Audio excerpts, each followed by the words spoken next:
নমস্কার বন্ধুরা, আমি লিপিকা। গঙ্গাসাগর কুকিং চ্যানেলে আপনাদের সবাইকে স্বাগত। বন্ধুরা, আশা করছি আপনারা সবাই ভালো আছেন, সুস্থ আছেন। তো আজকের একটা দারুণ রেসিপি নিয়ে চলে এসেছি। আজকের বানাবো তালের পাটালি বা বরফি। গ্যাস উনুন না জ্বালিয়েও অনেক দিনের পুরনো এই হারিয়ে যাওয়া রেসিপিটা, এটা আমি আমার শাশুড়ি মার কাছ থেকে শিখেছি। তো আজকে সেই রেসিপিটাই আপনাদের সঙ্গে শেয়ার করব। তো কিভাবে বানাচ্ছি পুরো ভিডিওটা আমার সঙ্গে থাকুন আর দেখতে থাকুন। তো চলুন তাহলে রান্নার জায়গায় চলে যাই। রান্নার জায়গায় চলে এসেছি। তো আজকের এই যে তালের বরফি বা পাটালিটা বানাবো, এটা কিন্তু অনেক দিনের পুরনো। আমার শাশুড়ি মার কাছ থেকে এটা শিখেছি। তারা আগের দিনে এইভাবে তালের পাটালি বা বরফি করে বানিয়ে খেত। তো বন্ধুরা, প্রথমেই আমি একটা তাল নিয়ে নিয়েছি। তালটাকে প্রথমে ছাড়িয়ে নেব। তো দেখুন, একটা বড় সাইজের পাকা তাল নিয়ে নিয়েছি। তালটাকে প্রথমে ছাড়িয়ে নেব।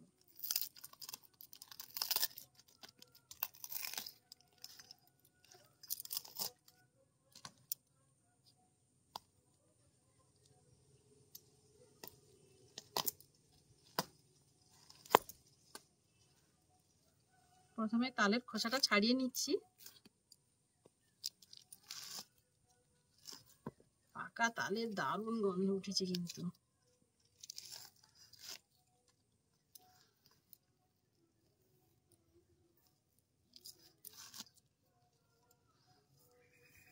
এইভাবে পুরো খোসাটা ছাড়িয়ে নিচ্ছি। খোসাটা ছাড়িয়ে নিয়েছি, এরকম ভাগ করে নিয়েছি। একটু অল্প জল দিয়ে এবারে তালের আটিগুলোকে একটু চটকে নিতে হবে, তবে তালটা ছানতে সুবিধে হয়।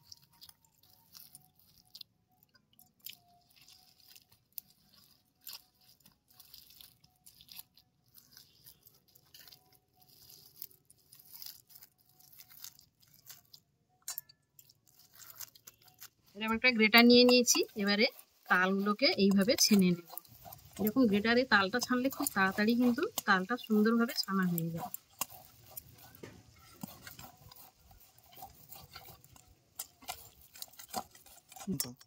তো বন্ধুরা, এখন আমরা কিন্তু এইরকম গ্রেটারের সাহায্যে তাল ছেনে নিচ্ছি, কিন্তু আগেকার দিনে মানুষেরা ঝুড়ি ছিল বা বাঁশের তৈরি ওই তাল ছানার জিনিস ছিল, সেই সব দিয়ে কিন্তু সব তাল ছানত। আমরা এখন সব গ্রেটারে এইভাবে তালগুলো ছেনে নিই, অনেকটাই কিন্তু তাড়াতাড়ি হয়ে যায়।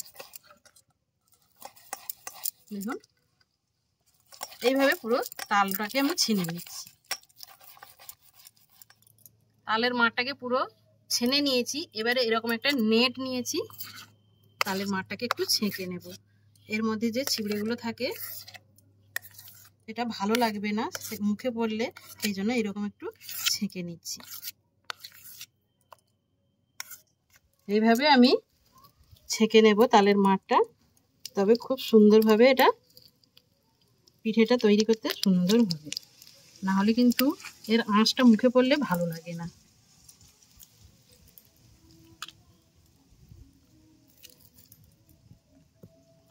এর মধ্যে দিয়ে দেব সামান্য অল্প একটু লবণ, আর দিয়ে দেব চিনিকে আমি গুঁড়ো করে রেখেছি। এর মধ্যে আমি 2 চামচ চিনির গুঁড়ো দিয়ে দিচ্ছি। আর দিয়ে দেব, খুব বেশি নয়, অল্প একটু নারকেল কোড়া দিয়ে এটাকে আগে মিশিয়ে নেব।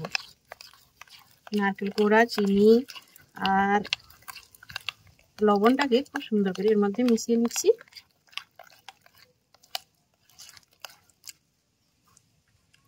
আরো অনেক কিছু দেওয়া যেতে পারে, আপনারা চাইলে এখানে দুধটাও দিতে পারেন।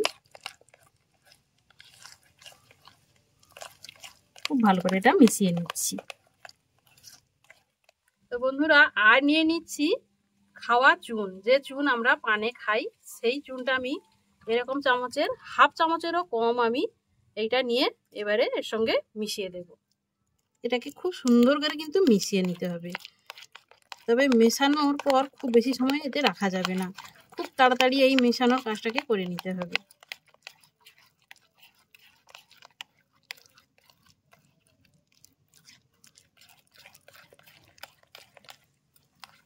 খুব ভালো মতো এটা মিশিয়ে নিচ্ছি।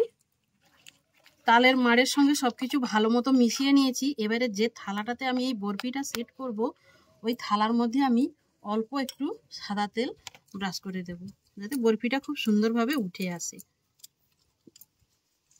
এই কাজটা কিন্তু একটু ঝটপট করে রাখতে হবে, না হলে কিন্তু এই তালের পাল্পটা শক্ত হয়ে যাবে। এবারে এটাকে আমি এর মধ্যে ঢেলে নেব।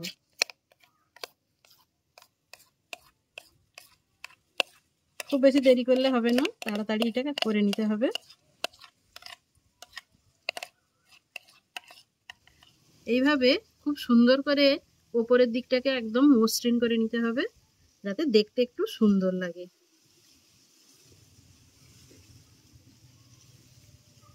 এটা 10 থেকে 15 মিনিট রেখে দিলেই কিন্তু খুব সুন্দরভাবে এটা শক্ত হয়ে যাবে। খুব বেশি টাইম লাগবে না, 10 থেকে 15 মিনিট এইভাবে আমি রেখে দেব। দেখুন বন্ধুরা, আমি 10 মিনিট রেখে দিয়েছিলাম, কিরকম ভাবে একদম শক্ত হয়ে গেছে। আমি একটু দেখতে ভালো লাগার জন্য কয়েকটা কাজু আমি গ্রেট করে নিয়েছি, এর ওপর থেকে ছড়িয়ে দিচ্ছি। আর একটু নারকেল কোড়া, যাতে দেখতে ভালো লাগে সেই জন্য এর ওপর থেকে ছড়িয়ে দিচ্ছি।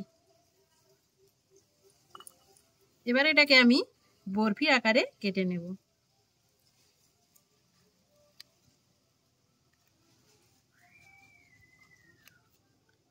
কত সুন্দর হয়েছে দেখুন।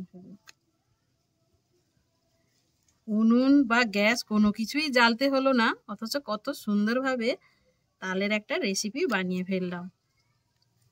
একদম অনেক দিনের পুরনো এই রেসিপি, আপনারাও কিন্তু এইভাবে বানিয়ে নেবেন, দেখবেন খেতে খুবই ভালো লাগছে। দেখুন কত সুন্দর হয়েছে দেখুন।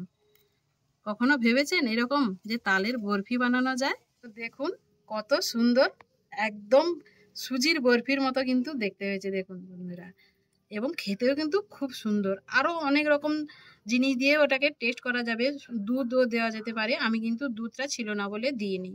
তো দেখলেন তো কত কম টাইমের মধ্যে তালের একটা পুরোনো দিনের রেসিপি আপনাদের সঙ্গে শেয়ার করলাম। তো বন্ধুরা, এই রেসিপিটা কেমন লাগলো অবশ্যই আপনারা কিন্তু কমেন্ট করে জানাবেন। ইউটিউব থেকে যদি দেখেন তাহলে চ্যানেলটি সাবস্ক্রাইব করে আমার সঙ্গে থাকবেন, আর ফেসবুক থেকে দেখলে অবশ্যই ফলো করে আমার সঙ্গে থাকবেন। তো দেখা হচ্ছে অন্য কোনো নতুন ভিডিওতে, ততক্ষণে ভালো থাকবেন, সুস্থ থাকবেন। নমস্কার।